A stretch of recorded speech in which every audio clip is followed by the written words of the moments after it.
अस्सलाम वालेकुम। आज जो हम अपना टॉपिक स्टार्ट करेंगे वो है आपका nervous system. Nervous system basically वो सिस्टम है जो कि आपकी बॉडी में एक्टिविटीज को कंट्रोल करता है, चाहे वो वॉलेंट्री हो या आपकी इनवॉलेंट्री एक्टिविटीज हो। ये जो भी सिग्नल्स होते हैं उन्हें रिसीव करता है, एनालाइज करता है और उसके अकॉर्डिंग पर्टिकुलर रिस्पॉन्स जनरेट करने की इंफॉर्मेशन सेंड करता है। ठीक है, तो बेसिकली जो नर्वस सिस्टम है उसे हम दो पार्ट्स में डिवाइड करते हैं। एक आ जाता है आपका सेंट्रल नर्वस सिस्टम, एक आता है peripheral nervous system. Central nervous system में आपके पास ब्रेन आ जाता है और स्पाइनल कॉर्ड आ जाता है। ठीक है, और पेरिफेरल नर्वस सिस्टम में आपके मोटर नर्व्स और सेंसरी नर्व्स आ जाती हैं। पेरिफेरल नर्वस सिस्टम का काम है कि सिग्नल आपका ब्रेन तक लेके आना और लेके जाना। ठीक है, तो इसमें सेंसरी नर्व्स और मोटर नर्व्स आती हैं। सेंसरी का काम होता है सिग्नल आपके ऑर्गन से ब्रेन तक लेके जाना और मोटर का काम होता है ब्रेन से सिग्नल वापस से आपकी लिम्स तक या इफेक्टर ऑर्गन्स तक लेके जाना। अब मोटर नर्व्स को हम फर्दर सोमैटिक और ऑटोनॉमिक नर्वस सिस्टम में डिवाइड करते हैं।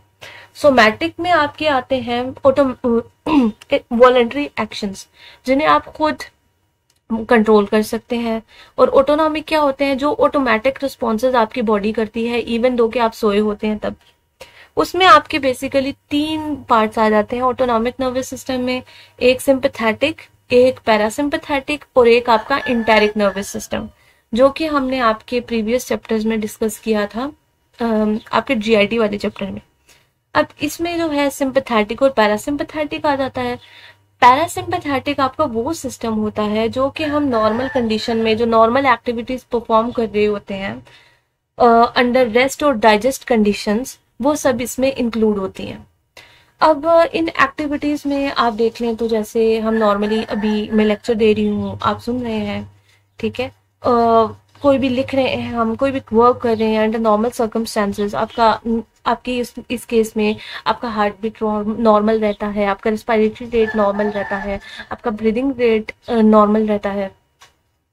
उसके बाद जो आपकी जीआईटी है वो नॉर्मली वर्क कर रही होती है, उसमें पेरिस्टाल्टिक मूवमेंट चल रही होती हैं, आपके स्फिंक्टर्स ओपन और क्लोज हो रहे होते हैं, आपकी यूरिनरी ब्लैडर में प्रॉपरली कॉन्ट्रैक्शंस हो रही होती हैं। ठीक है, तो ये होती है normal rest and digest condition.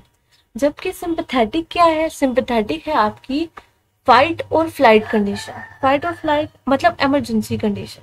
जब भी आपकी बॉडी में शिफ्ट आता है from normal state to emergency state, जैसे इफ यू से कि यहाँ पर कोई अर्थक्वेक आ गया या फिर कोई लड़ाई शुरू हो गई या कोई भी आप ऐसे न्यूज़ सुन लेते हैं जिससे आप जो है आपकी एकदम से आपको रिस्पॉन्ड करना है, तो बेसिकली बॉडी ने एक ऐसा मैकेनिज्म बनाया हुआ है कि आप नॉर्मल से जब किसी इमरजेंसी कंडीशन में आते हैं उसमें, ताकि आप प्रॉपरली रिस्पॉन्ड कर सकें, तो आपका जो कंट्रोलर सिस्टम है वो चेंज हो जाता है। ठीक है, तो बेसिकली आपका सिंपैथेटिक नर्वस सिस्टम एक्टिवेट हो जाता है, जो कि आपकी जो वाइटल फंक्शंस हैं और वाइटल ऑर्गन्स हैं उनमें ब्लड सप्लाई को इंक्रीज करवा देता है, और जो आपकी पेरिफेरीज हैं और जिनमें आपकी लेस वाइटल फंक्शंस हैं उनमें उनकी सप्लाई को थोड़ा सा स्लो डाउन कर देता है।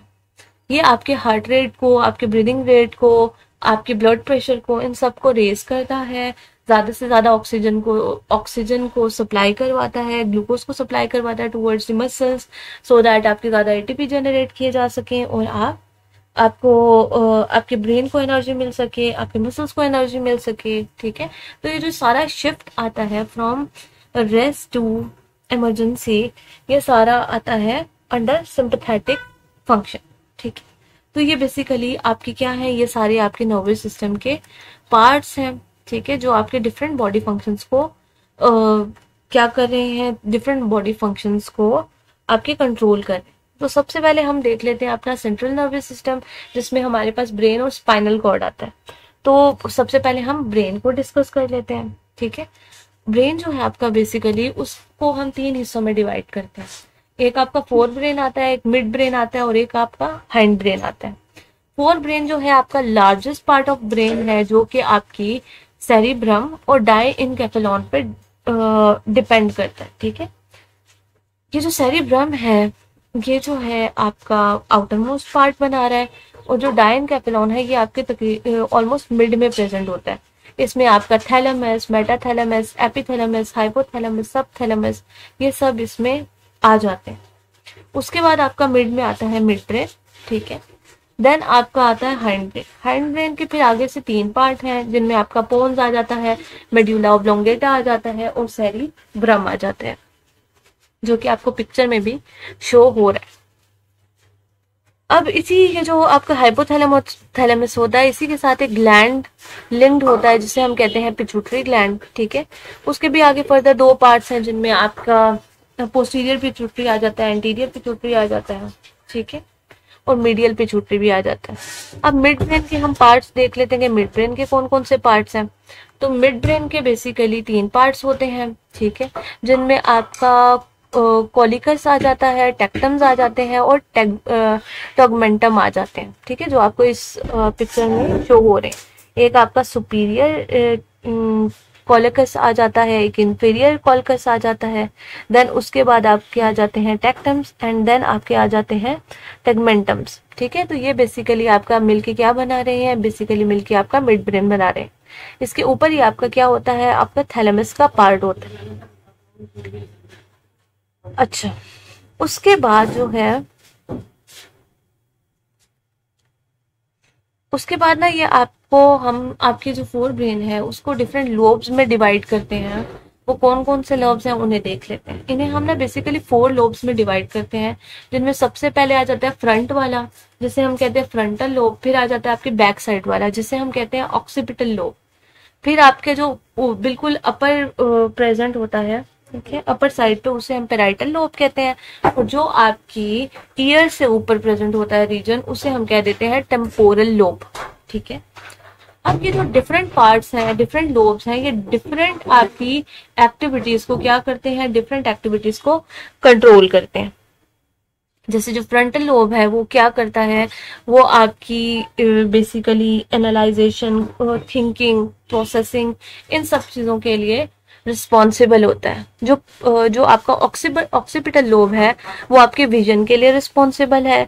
टेम्पोरल लोब जो है आपका स्पीच वगैरह के लिए रिस्पॉन्सिबल है। पेराइटल लोब आपकी मूवमेंट और परसेप्शन के लिए रिस्पॉन्सिबल है। इसी तरह आपका मिड ब्रेन, पोन्स और मेड्यूला ऑब्लोंगेटा मिलके आपका ब्रेन स्टेम बना रहे होते हैं, जो कि आपका जो है हेयरिंग के लिए, बैलेंस के लिए, इन सब के लिए रिस्पॉन्सिबल होते हैं। उसके अलावा ये ब्रीदिंग को कंट्रोल करना, ये जो आपके स्वॉलोइंग को कंट्रोल करना, ये सब भी आपके ब्रेन स्टेम ही कर रहा होता है। देन आपका सेरिबेलम आता है जो कि आपकी मूवमेंट, ठीक है, मूवमेंट और मोशन के लिए बेसिकली रिस्पॉन्सिबल होता है, ठीक है। उससे नीचे आप पिक्चर में देख सकते हैं कि आपकी पैरासिम्पैथेटिक और सिम्पैथेटिक का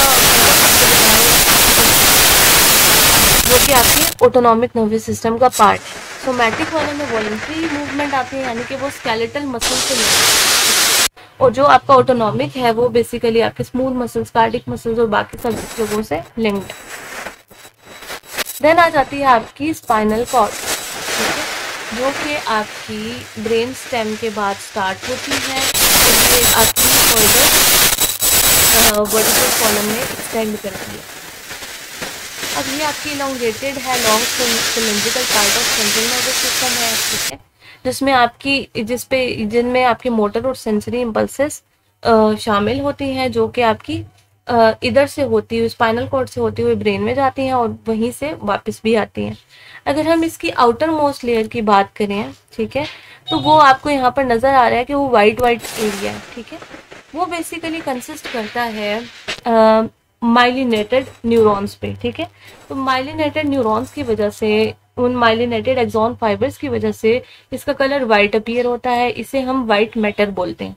दरमियान में आपको एक बटरफ्लाई शेप का एच सा स्ट्रक्चर नजर आ रहा है। ये बेसिकली आपका ग्रे मैटर होता है। इसमें आपकी सारी सेल बॉडीज प्रेजेंट होती हैं और इस मैटर को बिकॉज ऑफ इट्स अपीयरेंस हम ग्रे मैटर भी बोलते हैं। इसी के मिड में आपको एक छोटा सा होल नजर आ रहा है। ये बेसिकली आपकी सेंट्रल कैनाल है जिसमें आपका सेरिब्रोस्पाइनल फ्लूइड प्रेजेंट होता है। अब ये जो आपकी स्पाइनल कॉर्ड है और आपका ब्रेन है, इनको बेसिकली आपकी लेयर सराउंड कर रही होती हैं जो इन्हें प्रोटेक्शन प्रोवाइड करती हैं।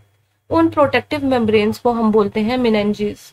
मेनिंजेस जो होती हैं बेसिकली आपकी, इनके 3 पार्ट्स होते हैं। सबसे पहले आपकी जो पाया मैटर है वो इनर मोस्ट होती है, जो ड्यूरा मैटर है वो आपकी आउटर मोस्ट होती है, ठीक है।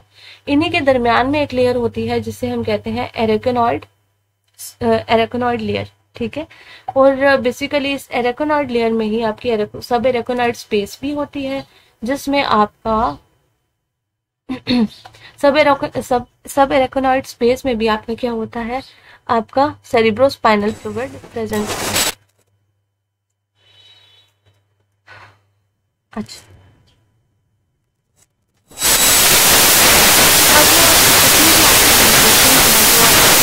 न्यूरॉन्स लेकर आती हैं वो सबसे पहले कहाँ आती हैं, वो आपकी स्पाइनल कॉर्ड में आती हैं, तो स्पाइनल कॉर्ड से ब्रेन में जाती हैं, और ब्रेन से जब वापस आती हैं, रिटर्न होती हैं, तो भी स्पाइनल कॉर्ड में जाती हैं।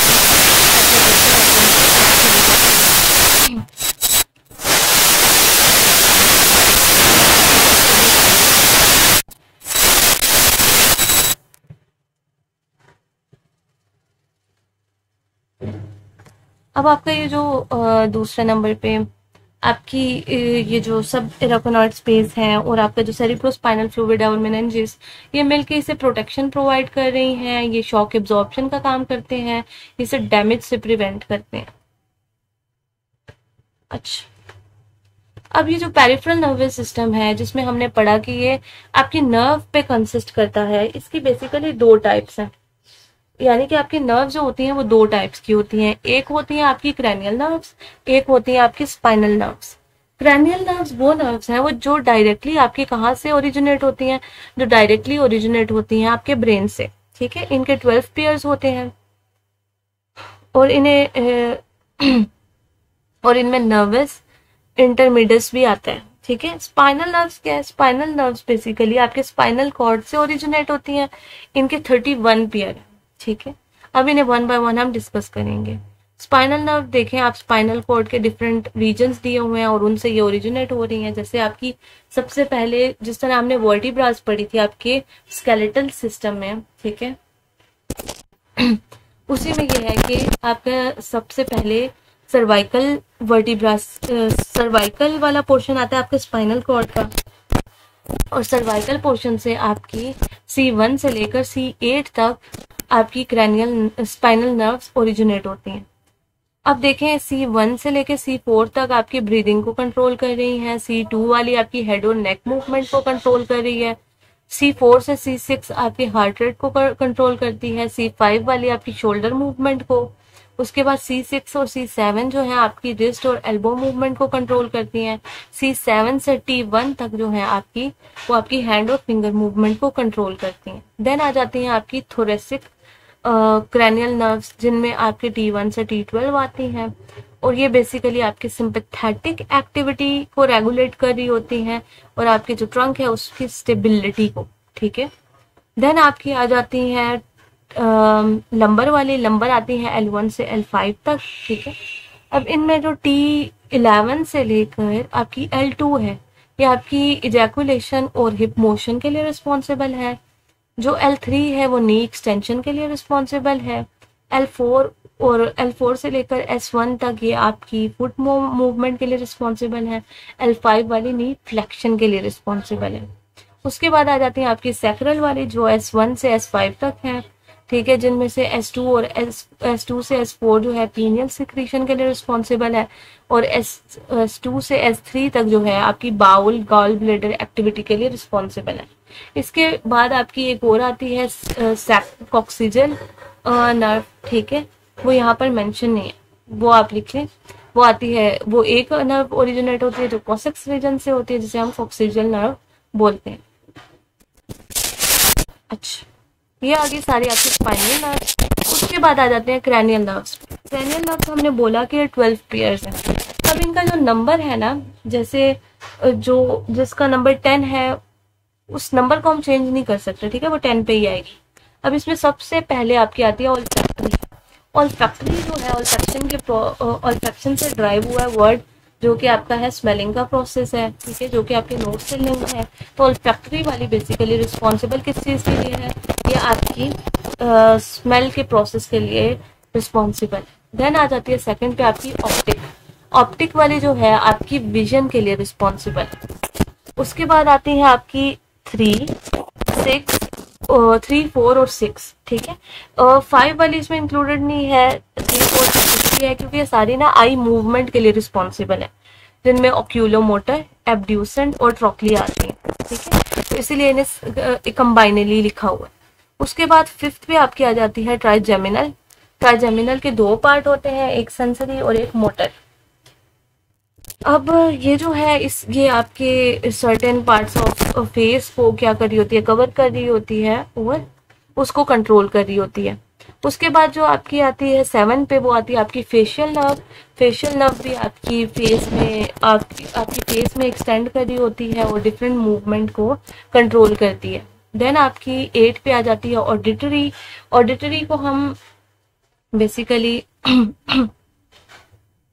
वेस्टिब्यूलो कॉक्लियर नर्व भी बोलते हैं, जो कि आपके हियरिंग के लिए रिस्पॉन्सिबल होती है, हियरिंग और मूवमेंट बैलेंस के लिए।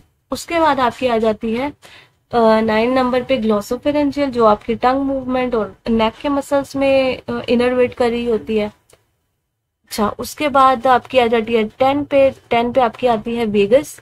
वेगस ने बहुत सारे आपके ऑर्गन्स को इंटरलिंक किया होता है, ठीक है। ये बहुत ही मेजर आपकी नर्व है, जिसने ईयर्स को, लंग्स को, आपकी जीआईटी को, आपके हार्ट को, इन सब में इसकी इनर्वेशंस प्रेजेंट होती हैं। उसके बाद आपकी 11 नंबर पे आ जाती है एक्सेसरी, जिसने आपकी नेक में जो आपके मसल्स होते हैं उनके साथ लिंक्ड होती है। और आफ्टरवर्ड्स आपकी आ जाती है हाइपोग्लॉसल, जिसने आपकी बिलो जो आपकी टंग के मूवमेंट के लिए रिस्पॉन्सिबल होती है। अच्छा, ये सारी नर्व कौन सी थी? ये सारी नर्व्स थी आपकी क्रैनियल नर्व्स। उसके बाद हम देख लेते हैं autonomic nervous system. Autonomic nervous system में हमने थोड़ा सा हमने इसे डिस्कस किया है कि इसमें सिंपैथेटिक सिस्टम और पैरासिम्पैथेटिक सिस्टम होता है, ठीक है। एक रेस्ट और डाइजेस्ट है, एक इमरजेंसी है। अब हमने ये यहाँ पर देखना है कि सिंपैथेटिक में आपकी किस ऑर्गन पे क्या इफेक्ट आता है और पैरासिम्पैथेटिक में आपके किस ऑर्गन पे क्या इफेक्ट आ रहा है। सबसे पहले मैंने बताया था आपको कि जो सिंपैथेटिक होता है उसमें आपके ब्लड फ्लो को वाइटल ऑर्गन्स की तरफ इंक्रीज कर दिया जाता है, और जो पेरिफेरीज होती हैं या लेस वाइटल फंक्शंस होते हैं उन्हें थोड़ा सा डिले कर दिया जाता है। अब पैरासिम्पैथेटिक में जो आपकी प्यूपिल्स हैं वो कंस्ट्रिक्टेड होती हैं, जबकि सिंपैथेटिक में आपकी प्यूपिल डायलेट कर दी जाती है, सो दैट आपकी जो लॉन्ग साइटनेस है उसको इम्प्रूव किया जा सके। आप उसके बाद स्टिम्युलेशन ऑफ टीयर ग्लैंड देखें तो पैरासिम्पैथेटिक में आपके टीयर प्रोड्यूस होते हैं, जबकि आपके सिंपैथेटिक डिवीजन में टीयर प्रोड्यूस नहीं होंगे। सलाइवरी सिक्रीशन को देखें तो आपकी स्ट्रॉन्ग स्टिम्युलेशन होती है, जो है वाटरी सलाइवा आपका प्रोड्यूस होता है पैरासिम्पैथेटिक में, जबकि जो है इन केस ऑफ सिंपैथेटिक आपकी वीक स्टिम्युलेशन होती है और सलाइवरी फ्लो जो है वो डिक्रीज करता है। उसके बाद अगर हम हार्ट रेट को देखें तो हार्ट बेसिकली पैरासिम्पैथेटिक में नॉर्मल आपका हार्ट रेट चलेगा, डायलेटेड आपकी आर्टरियोल्स हों, जबकि आपके सिंपैथेटिक में आपकी हार्ट बीट को इंक्रीज कर दिया जाएगा, उसे एक्सेलरेट किया जाएगा और आर्टरियोल्स को कंस्ट्रिक्ट किया जाएगा, ठीक है। As a result of which आपका ब्लड प्रेशर भी रेज करेगा।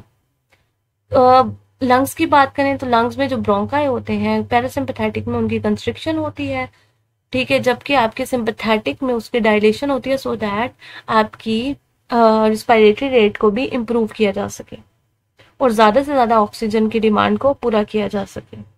आपकी अगर जीआईटी की बात करें, आपकी स्टमक की मोटिलिटी सिक्रीशंस, पैंक्रियाटिक सिक्रीशंस वो सब नॉर्मल होती हैं पैरासिम्पैथेटिक के केस में, जबकि सिंपैथेटिक के केस में उन सबको क्या किया जाता है, इनहिबिट कर दिया जाता है। Same as that for intestines, ठीक है। और ब्लेडर की कॉन्ट्रैक्शंस वगैरह को भी आपकी पैरासिम्पैथेटिक में क्या किया जाता है, पैरासिम्पैथेटिक में उसे स्टॉप किया जाता है और सिंपैथेटिक में उसे क्या किया जाता है, रिलैक्स कर दिया जाता है।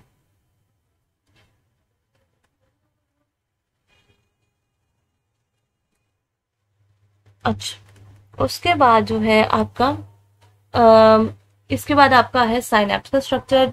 जो हमने लास्ट चैप्टर पढ़ा था न्यूरोमस्कुलर जंक्शन वाला, उसमें हमने न्यूरोमस्कुलर जंक्शन को डिस्कस किया था। अब हमने ना मैंने आपको बताया था कि साइनेप्स को हम डिटेल में नेक्स्ट चैप्टर में पढ़ेंगे। तो अब आपने एक बात याद रखनी है कि जो ये साइनेप्स होता है ना, ये सिर्फ नर्व और मसल के दरमियान में नहीं होता, ये नर्व और नर्व के दरमियान में भी होता है। अब जितना हमने न्यूरॉन का स्ट्रक्चर पढ़ा था, जिसमें हमने डेंड्राइट, एक्सॉन और आपका जो था सेल बॉडी पड़ी थी, ठीक है, ये सब आपस में ना एक दूसरे के साथ जंक्शंस बना सकते हैं। यानी कि एक अगर न्यूरॉन का सेल बॉडी है और दूसरे का आपका एक्सॉन है, तो वो आपस में बना सकते हैं जंक्शंस, यानी कि साइनैप्स। इसी तरह एक्सॉन एक्सॉन बना सकते हैं, डेंड्राइट डेंड्राइट बना सकते हैं, डेंड्राइट एक्सॉन बना सकते हैं, डेंड्राइट सेल बॉडी बना सकती है, सेल बॉडी के साथ बना सकती है, ठीक है। तो ये सारे जंक्शंस पॉसिबल हैं और ये सारे जंक्शंस आपकी डिफरेंट बॉडी के डिफरेंट लोकेशंस में प्रेजेंट होते हैं, ठीक है। तो साइनैप्स बेसिकली बोलते हैं यूनियन को। ये एक जंक्शन होता है बिटवीन टू पॉइंट्स। ये न्यूरॉन न्यूरॉन के दरमियान में भी होता है, ठीक है, और ये न्यूरॉन और मसल के दरमियान में भी होता है, ठीक है। ये आपको यहाँ पर स्ट्रक्चर नजर आएगा। अब जो आपकी न्यूरॉन होती है, जो फर्स्ट न्यूरॉन होती है, अपर न्यूरॉन, ठीक है, उधर से सिग्नल आता है और जो आपकी सेकंड न्यूरॉन होती है उसको स्टिम्युलेट कर देता है, ठीक है। सबसे पहले सिग्नल आपको पता है रिसीव करते हैं आपके डेंड्राइट, डेंड्राइट से आते हैं सेल बॉडी में और सेल बॉडी से आपके आ जाते हैं एक्सॉन में, ठीक है, और एक्सॉन से एक्सॉन टर्मिनल। तो ये जो अपर आपको स्ट्रक्चर बना हुआ है, ये आपका किसका, ये एक्सॉन टर्मिनल का स्ट्रक्चर है।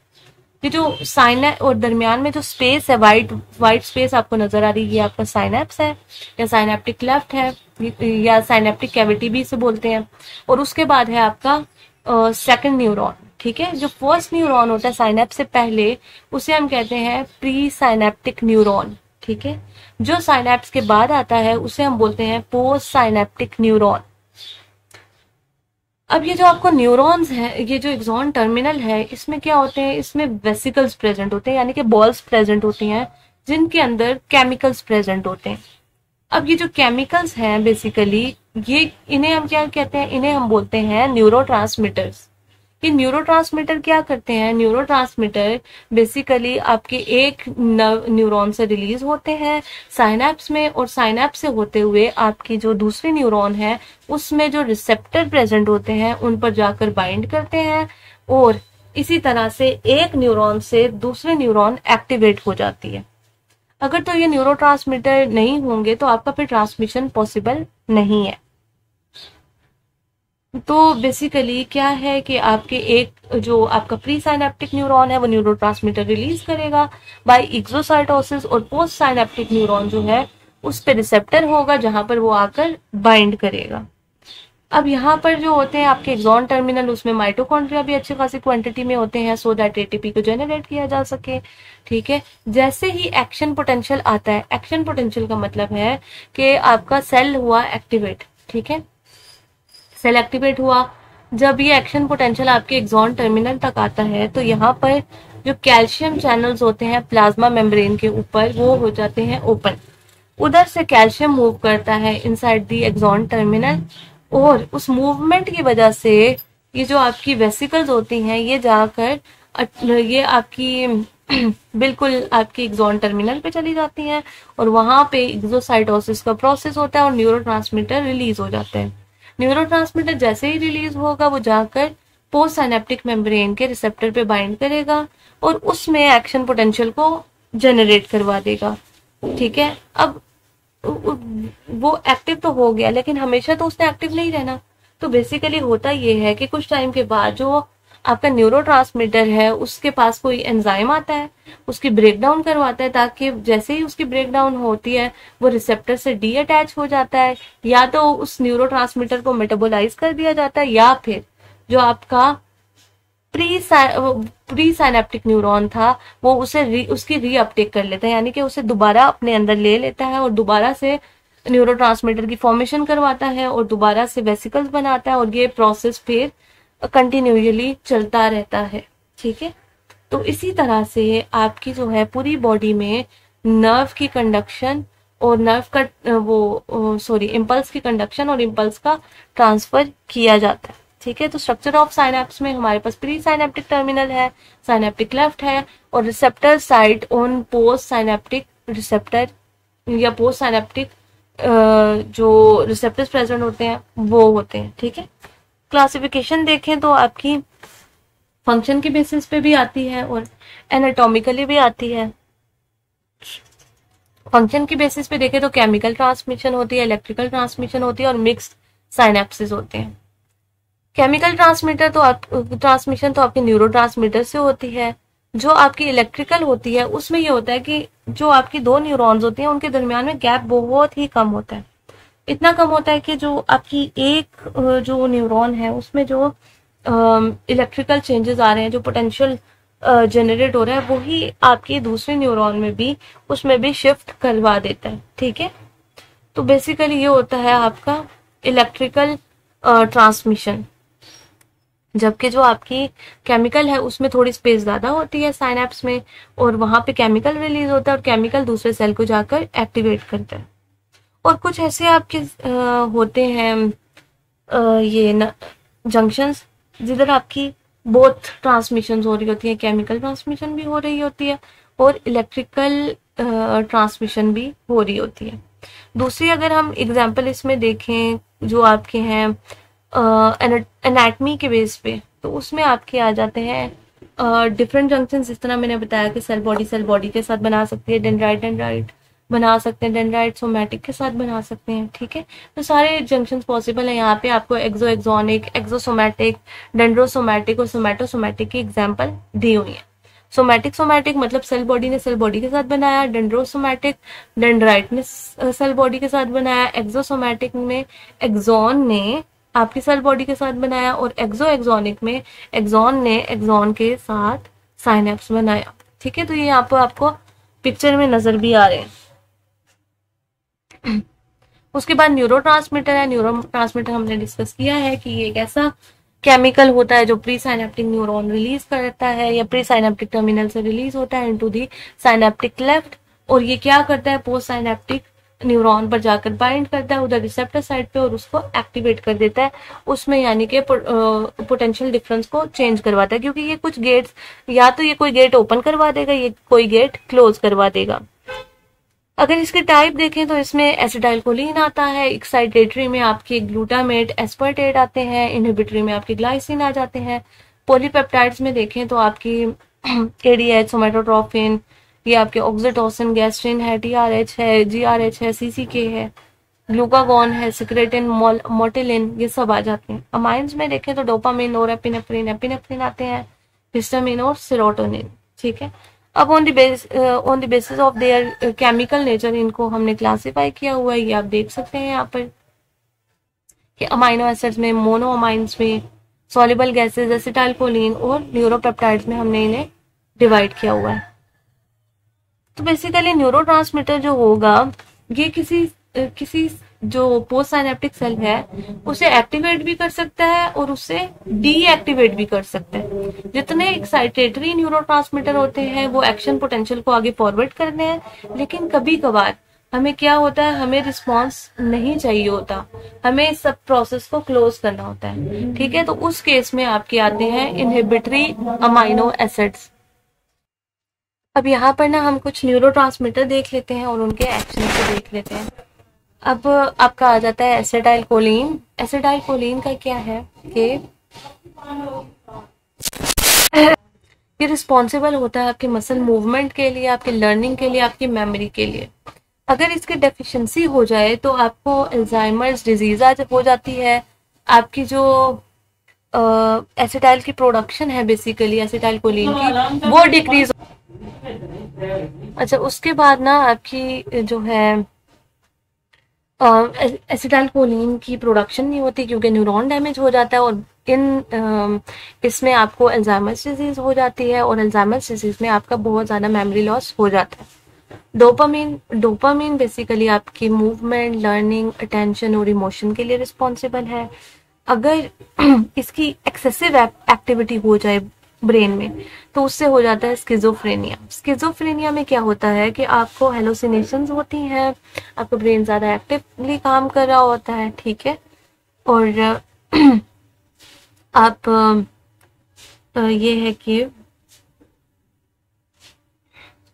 आपकी जो आपको बहुत टाइप की हेलुसिनेशंस आती हैं और आपकी इनवॉलंटरी मूवमेंट्स भी होती हैं।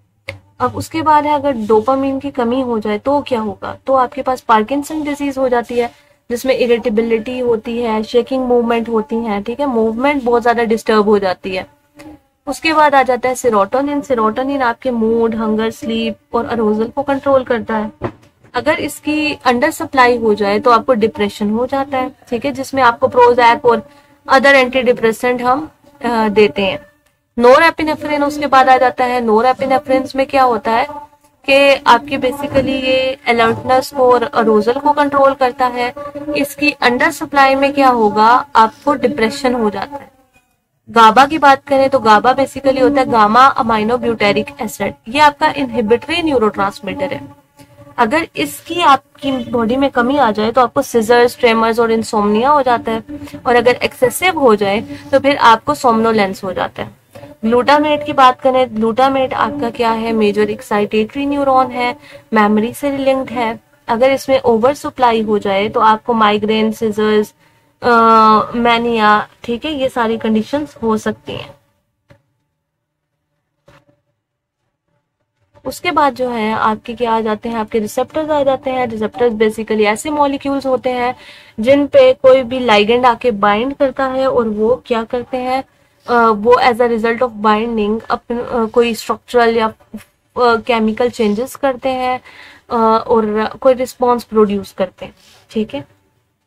स्पेशलाइज्ड नर्वस टिश्यू हैं, एक्सट्रीमली सेंसिटिव होते हैं, और इंटरनल और एक्सटर्नल कंडीशंस में चेंज को डिटेक्ट करते हैं। उसके बाद सेरिब्रोस्पाइनल फ्लूइड, ये हम ऑलरेडी भी डिस्कस कर चुके हैं। ये बेसिकली जो आपका सेरिब्रोस्पाइनल फ्लूइड होता है, इसकी जो प्रोडक्शन है बेसिकली आपके वेंट्रिकल्स में होती है। वो वेंट्रिकल्स जो आपके ब्रेन में प्रेजेंट है, जिनमें आपका थर्ड वेंट्रिकल और फोर्थ वेंट्रिकल आता है, इधर से इसकी प्रोडक्शन होती है। फिर ये आपकी जो है सेंट्रल कैनाल में आपकी जो सबएराकोनाइड स्पेस है उस सब में ये प्रेजेंट होता है, और आपकी प्रोटेक्शन का काम करता है, एज वेल एज आपकी जो जितनी भी सप्लाई होती है, न्यूट्रिशनल सप्लाई होती है ब्रेन्स को, स्पाइनल कॉर्ड को, वो ये सप्लाई प्रोवाइड करता है। ये ट्रांसपेरेंट सा, कलरलेस सा फ्लूइड होता है, ठीक है, और शॉक एब्जॉर्प्शन का भी ये काम करता है, ठीक है। ये आप इसका ये आप स्ट्रक्चर देख सकते हैं, और ये जो ब्लू ब्लू आपको नजर आ रहा है ये बेसिकली आपके CSF को ही रिप्रेजेंट कर रहा है।